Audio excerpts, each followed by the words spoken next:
Gibran Rakabuming Raka akhirnya mendampingi Prabowo maju sebagai cawapres di Pilpres 2024. Banyak momen kontroversial dan unik, yang bisa dikatakan membuat kita mengernyitkan dahi, seputar pencawapresan Gibran ini. Apa saja momen-momen tersebut? Simak videonya sampai habis. Saya sudah mendapat banyak sekali masukan, nasihat. Saya juga sudah menjelaskan kronologi dari A sampai Z terkait pertemuan kemarin. Dan alhamdulillah beliau-beliau dapat memahami. Sekali lagi terima kasih untuk masukan dan nasihatnya. Dan sekali lagi saya sebagai kader PDI Perjuangan, sebagai kader muda, saya akan tetap tegak lurus sesuai arahan Ibu Ketua Umum. Terima kasih. Matur nuwun. Semuanya dibicarakan. Koalisi besar ya Pak? Koalisi besar ya Pak? Semuanya dibicarakan, bukan itu saja. Semuanya dibicarakan. Yang berkaitan, utamanya yang berkaitan dengan politik negara. Ke depan akan seperti apa, tantangannya negara ini apa. Semuanya. Dan itu butuh kepemimpinan nasional dengan leadership yang kuat. Yang dipercaya oleh rakyat, yang dipercaya oleh internasional, yang dipercaya oleh investor, yang dipercaya oleh... Terakhir WNI Myanmar Pak, WNI.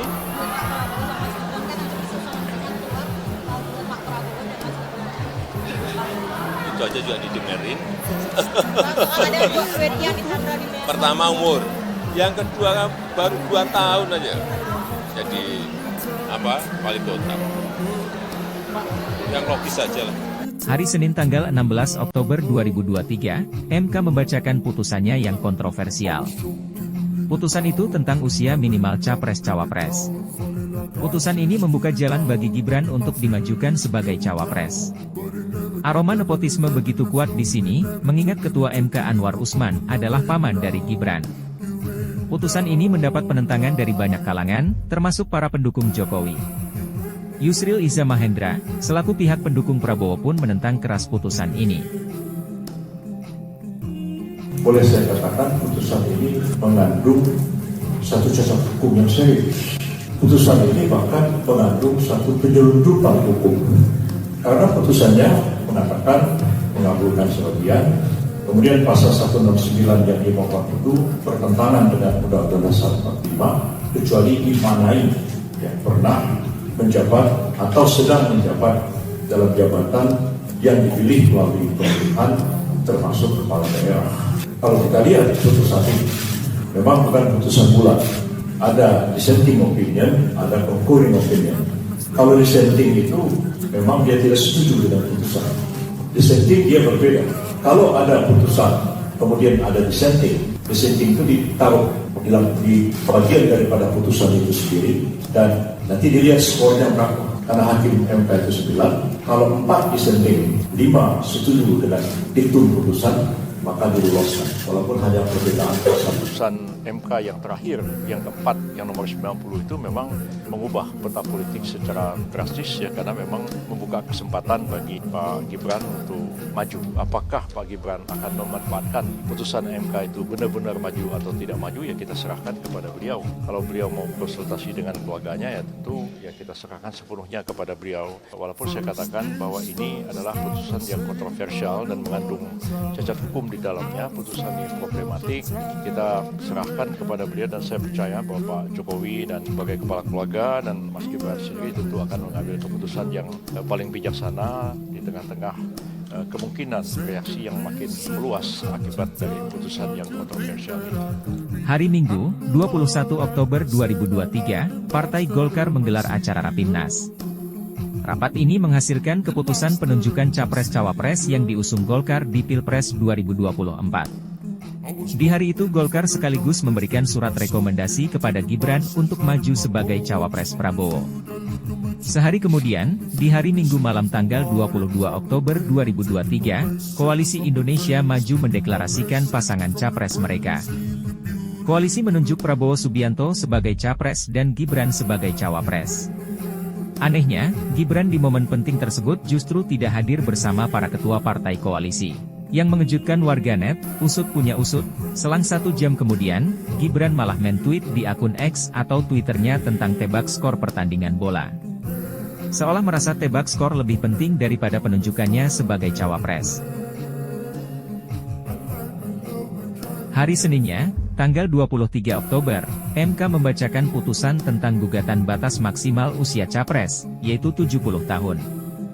Putusan ini penting bagi Prabowo, mengingat usianya yang sudah di atas 70 tahun.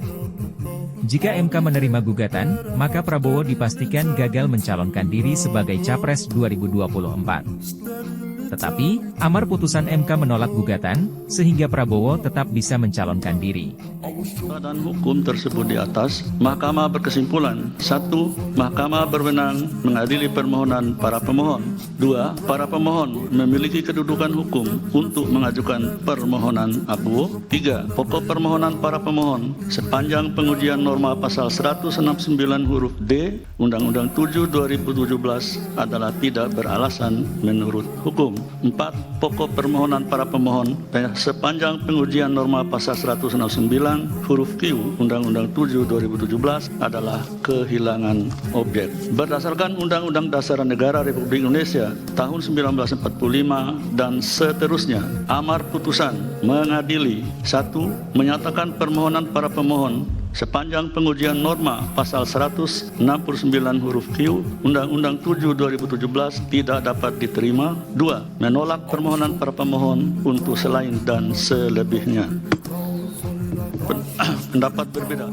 Yang jadi pertanyaan adalah, Koalisi Indonesia Maju tentu sudah tahu bahwa hari Senin 23 Oktober, MK dijadwalkan membacakan putusan tentang gugatan usia maksimal 70. Tetapi, mengapa Golkar dan koalisi tak menunda deklarasi Gibran menunggu setelah putusan MK dibacakan? Bagaimana kalau setelah dideklarasi, ternyata putusan MK adalah menerima gugatan sehingga Prabowo tak bisa maju? Apakah mereka begitu percaya diri? Ini satu skenario yang mungkin menurut Ferry Amsari, pakar hukum tata negara. Yang luar biasa adalah, apakah mungkin dugaan publik soal Pak Prabowo diancam oleh putusan MK hari ini soal batas maksimum? Karena gini logikanya, logika publik menarik, Mas. Kalaulah Pak Prabowo harus menunggu putusan MK soal batas maksimum untuk jadi calon presiden, kenapa sebelum putusan dia sudah menyatakan ini wakil saya? Kenapa dia pede betul? Padahal dia belum tentu bisa jadi calon presiden, kan? Sudah mengumumkan calon wakilnya. Kalau gagal di jangan-jangan ada cerita publik yang mengatakan kalau kemudian tidak diumumkan hari ini calon wakil presidennya Gibran, besok pagi atau hari ini putusan MK akan memberikan batas maksimum untuk bocor halus itu juga kan mulai muncul sebenarnya sebelum putusan itu kan. Yes.